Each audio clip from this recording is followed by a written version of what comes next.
안녕하세요. 꽃사슴TV입니다. 오늘 들려드릴 책은 인생의 변화는 말투에서 시작된다. 황시투한 지음, 출판사 미디어 숲입니다. 말은 인생의 방향을 좌우한다. 카네기 연구소에서 시행된 조사 결과에 따르면 한 사람의 사업 성공 여부는 15%가 그의 IQ에 달려있고 나머지 85%는 그의 표현 능력, 즉 인간관계 능력, 말하는 능력, 그리고 남을 설득하는 능력에 달려있다고 한다. 언어는 그렇게 인생의 방향을 좌우한다. 이 책을 읽고 나면 여러분은 다음과 같은 변화를 발견할 수 있습니다.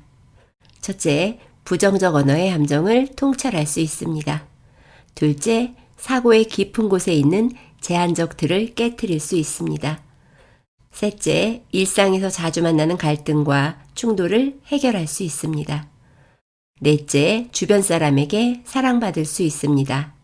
마지막으로 자신의 인생을 원만하게 살아갈 수 있습니다. 말을 할 줄 아는 사람은 사람들을 기쁘게 하고 말을 할 줄 모르는 사람은 사람들의 마음을 병들게 한다. 남에게 좋은 말을 해주는 것은 배와 비단보다 따뜻하고 남에게 상처 입히는 말은 폭격보다도 깊다는 말이 있다. 좋은 말은 추진력을 지니고 폭언은 거대한 파괴력을 지니고 있다. 좋은 마음으로 의견을 냈을지라도 관계를 송두리째 망쳐버리거나 심지어 사랑하는 사람을 다치게 할 수도 있다. 사람은 늘 상대방이 틀렸다고 전제하며 자신이 옳았다는 것을 증명하려고 노력한다. 자신을 피해자로 여기고 어떻게든 자신의 무고함을 증명하려는 관성이 있다. 말을 할 줄 아는 사람은 사람들을 기쁘게 하고 말을 할 줄 모르는 사람은 사람들의 마음을 병들게 한다. 상대의 잘못을 고쳐주고 싶어서 직접 잘못을 지적한다면 아무리 좋은 마음으로 말했다고 하더라도 상대는 기분이 나쁠 수 있다. 반대로 우선 상대가 옳다고 가정한 다음 그에게 그가 더 나아질 수 있다고 말하면 그는 선뜻 당신의 의견을 받아들일 것이다. 모든 사람은 자신이 옳다는 것을 증명하고 싶어 하기 때문이다. 자신이 옳다는 가정에서만 사람은 더 좋게 변화될 수 있다. 이것이 바로 사람을 변화시키는 지혜이다. 우리 주변에는 자칭 성격이 솔직하다며 직설적으로 말하는 걸 당연히 여기는 사람이 존재한다. 그들은 상대방에게 상처를 주었을 때 내가 솔직한 성격이라 그래, 악의는 없어 라고 말한다. 그 말인즉슨 나는 원래 이런 사람이고 이게 불편하다면 그건 너의 문제라고 말하는 것과 같다. 자기 자신을 속이지 말자. 성격이 솔직한 것이 아니라 소통할 줄 모르는 것이다. 완곡한 말로 대화를 하고 사람의 기분을 좋게 하는 것은 고급스러운 의사소통 능력이다. 말을 잘하는 사람의 말은 다른 사람의 마음을 햇살처럼 밝고 따뜻하게 비춘다. 말을 할 줄 모르는 사람의 말은 마치 찔러도 피 한 방울 보이지 않는 캄캄한 동굴 속의 칼처럼 주변 사람들을 떨게 한다. 말은 기술이기도 하지만 일종의 교양에 가깝다. 말을 잘 할 줄 알아야 더 높고 멋진 인생을 살 수 있다. 말을 할 줄 아는 것은 하나의 능력이다. 이 능력은 학습을 통해 충분히 향상될 수 있다. 당신이 지각했을 때 상사는 보통 왜 늦었느냐고 물어본다. 당신은 질책당한다는 느낌을 받을 것이다. 지혜로운 상사는 앞으로 어떻게 늦지 않을 수 있을까 물어본다. 그러면 당신의 뇌는 변명보다 어떻게 해야 지각하지 않을지 생각하게 된다. 어떤 사람은 함께 있으면 마음이 따뜻해지고 활력이 넘친다. 이처럼 함께 있으면 인생을 가치 있게 하고 행복을 느끼게 하는 사람은 사람의 마음을 뜨뜻하게 하는 태양 같은 사람이라고 할 수 있다. 반대로 같이 있으면 무력감이 느껴지고 몸 안에 있는 에너지가 모두 빠져나가는 것처럼 느껴지는 사람이 있다. 이처럼 주변 사람들의 에너지를 빨아들이고 상처 주는 사람을 우리는 블랙홀 같은 사람이라고 한다. 아내가 남편에게 말했다. 여보, 또 그 여자 생각하고 있지? 남편은 어떤 여자에 대해서도 생각하지 않았지만 아내의 말을 듣자마자 한 여자를 떠올리기 시작했다. 엄마가 아이에게 말했다. 오늘도 학교에서 친구가 괴롭혔니? 아이는 학교에서 재미있는 시간을 보냈으면서도 엄마의 질문에 자기도 모르게 오늘 누가 나를 괴롭혔나 생각하기 시작했다. 그리고 얼마 뒤 잊고 있었던 불쾌했던 일이 떠올랐다. 말의 초점에는 작은 비밀이 숨겨져 있다. 바로 사람의 잠재의식은 부정어를 처리할 수 없다는 것이다. 예를 들어 시험 전에 긴장하지 마 라는 말을 한다. 하지만 긴장하지 마 라는 말을 들은 아이는 자연스레 긴장할 수밖에 없다. 그렇다면 어떻게 말해야 할까?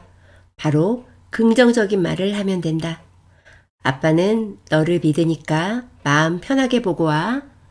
이렇게 말한다면 아이는 마음이 편안해지고 시험에 집중할 수 있다. 지금껏 살아오면서 가장 행복한 순간은 언제였나요? 라는 질문을 받은 사람은 설령 울고 있었다고 해도 머릿속에는 행복했던 그 순간을 떠올리게 된다. 이게 바로 말의 매력이다. 인간의 마음속에는 천사와 악마가 둘 다 존재한다.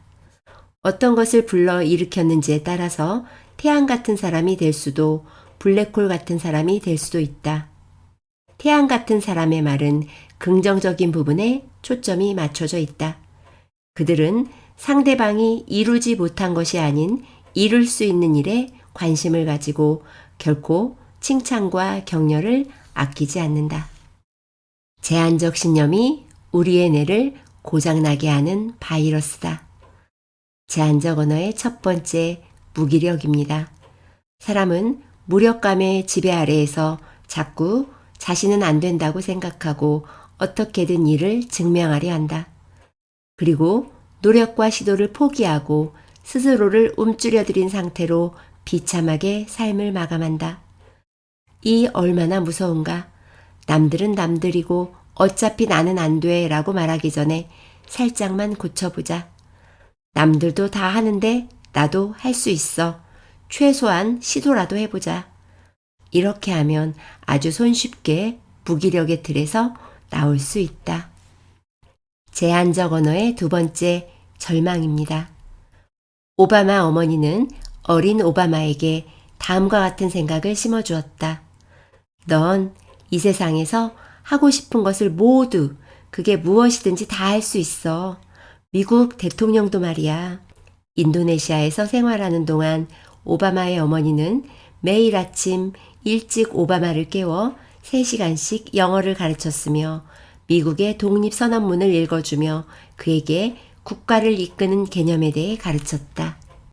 오바마는 초등학교 3학년 때 나는 대통령이 되고 싶다라는 글을 썼고 결국 이루어냈다. 불가능이라는 틀 속에 갇혀 있으면 뇌는 계속해서 이건 안 되고 저것도 안 돼라며 인생에 제약을 건다. 그것을 인정해버리는 순간 행동은 멈추게 되고 세상은 점점 좁아진다. 사실 대부분의 불가능은 우리의 머릿속 상상에 불과하다. 위인이 되는 이유 중 하나는 자신을 제한하지 않는다는 것이다. 우리가 이건 애초에 불가능해 라는 생각을 가지면 일은 정말 불가능해지고 성공과의 거리는 멀어진다. 반대로 할 수 있어. 아직 방법을 못 찾았을 뿐이야 라는 생각으로 바꾸고 계속해서 시도한다면 대부분의 고난과 역경은 해결된다.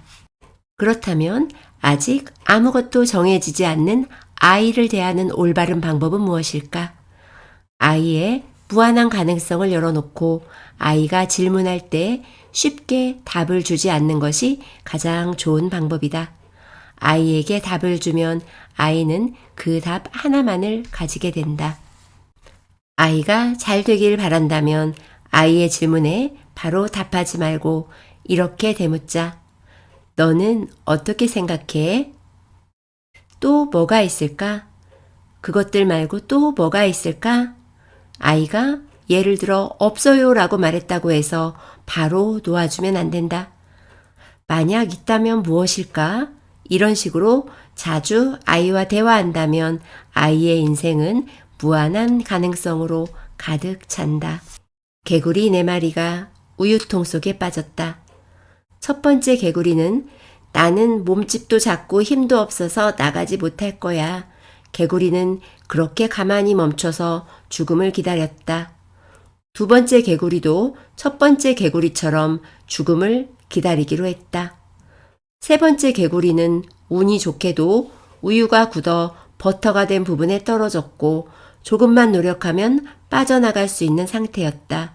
하지만 속으로 이걸 밟고 나가라고 내가 할 수 있을까? 아냐, 난 못해. 그렇게 세 번째 개구리도 죽음을 기다리기로 했다. 네 번째 개구리는 주위를 둘러보며 말했다.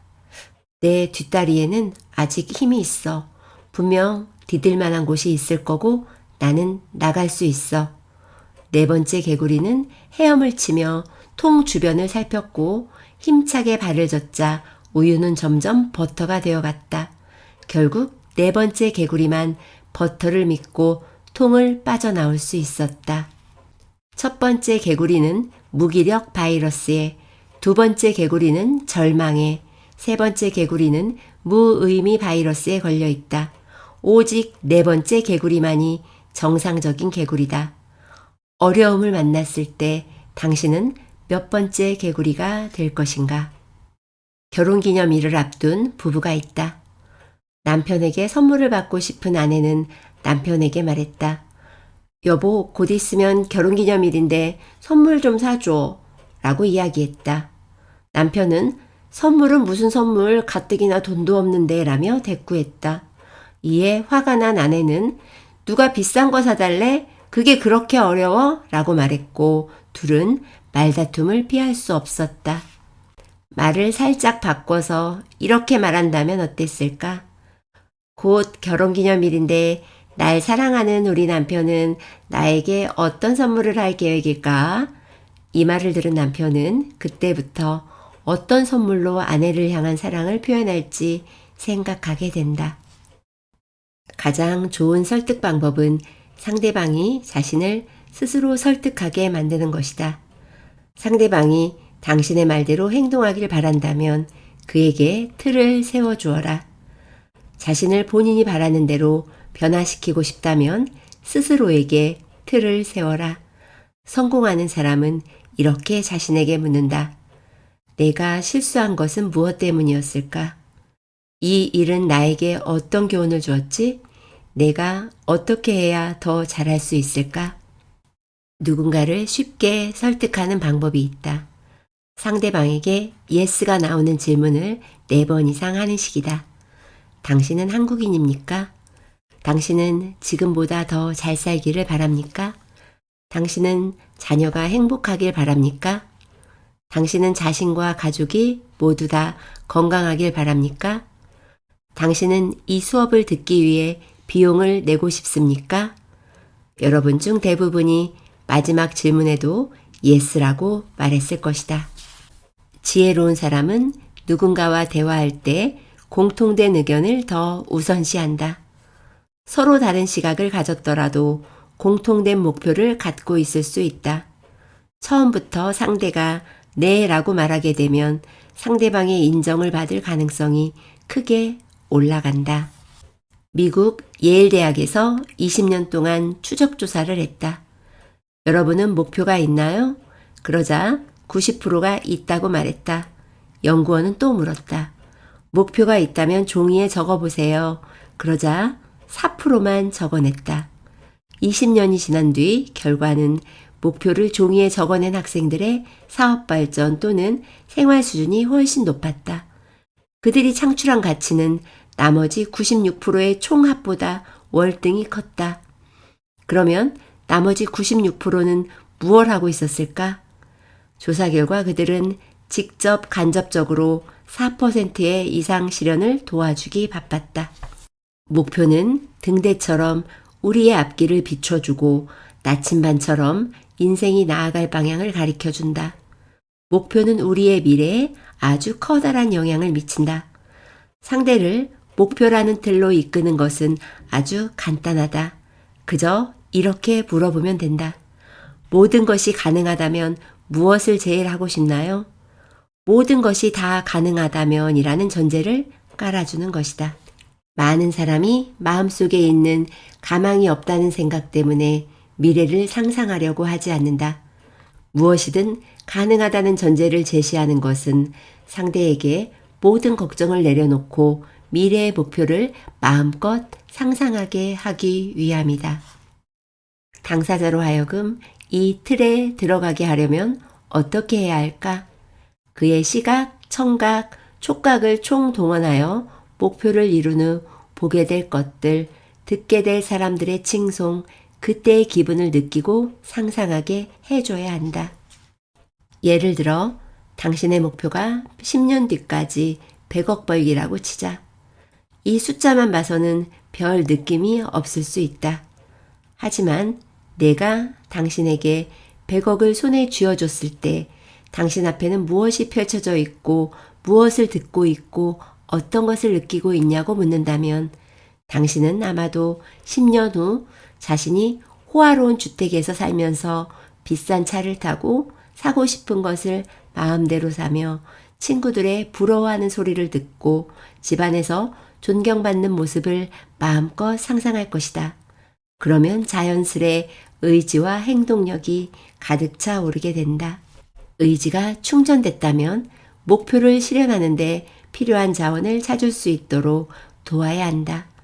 각 사람에게는 목표를 이룰 수 있는 자원이나 역량이 있다. 내면의 틀에 갇혀 있지 말고 나와라. 이 세상은 자신이 스스로 제한을 두지 않는 한 무한하다. 내부로부터 깨트리는 힘의 위력은 어마어마하다. 인생에서 내면의 틀을 깨는 것은 비약적 성공을 의미하며 더 나은 삶을 위해 새롭게 태어남을 의미한다. 셰익스피어의 명언 중에 이런 말이 있다. 원래 좋고 나쁜 것은 다 생각하기 나름이다. 자기 인생의 주인이 되고 싶다면 의미의 틀을 바꾸는 법을 배워야 한다. 신체가 우리 생명의 하드웨어라면 신념은 소프트웨어다. 우리의 인생은 외적 사건에 의해 결정되지 않으며 자신의 신념에 의해 결정된다. 대부분 그렇다. 의미의 틀 바꾸기는 신념을 바꾸고 계속해서 새로운 신념을 만들어내게 하며 이로 인해 우리의 인생은 점점 좋은 방향으로 나아간다. 주도적으로 자신의 인생을 책임지려는 사람만이 성숙함에 한 발짝 다가설 수 있다. 스스로 책임지기 시작한 사람은 인생의 주도권을 되찾게 되고 생활은 자연스레 점점 나아진다. 일단 목표를 잡으면 바다의 풍향이 어떻게 바뀌든 돛을 조정해 사방에서 불어오는 바람을 목적지까지 가는 동력으로 바꾼다. 성공한 자와 실패한 자의 차이는 좌절에 대처하는 능력이 있느냐 없느냐이다. 좌절에 대처하는 능력이란 무엇인가? 자신감은 특정 상황을 자신이 잘 대처해 내리라는 믿음이고 자존감은 자신의 종합적 가치에 대한 주관적 평가, 다시 말해 자기 자신에 대한 믿음이다. 자신의 가치에 대해 매우 확실한 믿음을 가지고 있고 정확히 알고 있다면 다른 사람의 평가에 신경 쓰지 않을 수 있다. 자신의 희노애락이 다른 사람에 의해 결정되는 일이 일어나지 않는다. 자기 인생의 주도권을 단단히 손에 쥐고 있기 때문이다. 신념이 자신의 세계를 결정짓는다. 자신을 사랑하자. 말 한마디의 위력은 실로 대단하다. 하나의 생명을 살릴 수도 하나의 목숨을 저버리게 할 수도 있다. 누군가의 인생을 풍요롭게도 누군가의 인생을 빈곤하게도 할 수 있다. 이 모든 것이 내 새치혀에서 나온 단 몇 마디의 말로 가능하다. 부드러운 말로 상대를 설득하지 못하는 사람은 위험 있는 말로도 설득하지 못한다. 말하는 상대편의 말에 귀를 기울이고 또한 그 사람의 눈을 잘 지켜보면 그 사람의 성격을 알 수 있다. 사람들은 아무리 수단을 써도 말할 때만큼은 자신의 성격을 숨길 수 없기 때문이다. 말을 조심해라. 행동이 될 것이다. 행동을 조심해라. 습관이 될 것이다. 습관을 조심해라. 인격이 될 것이다. 인격을 조심해라.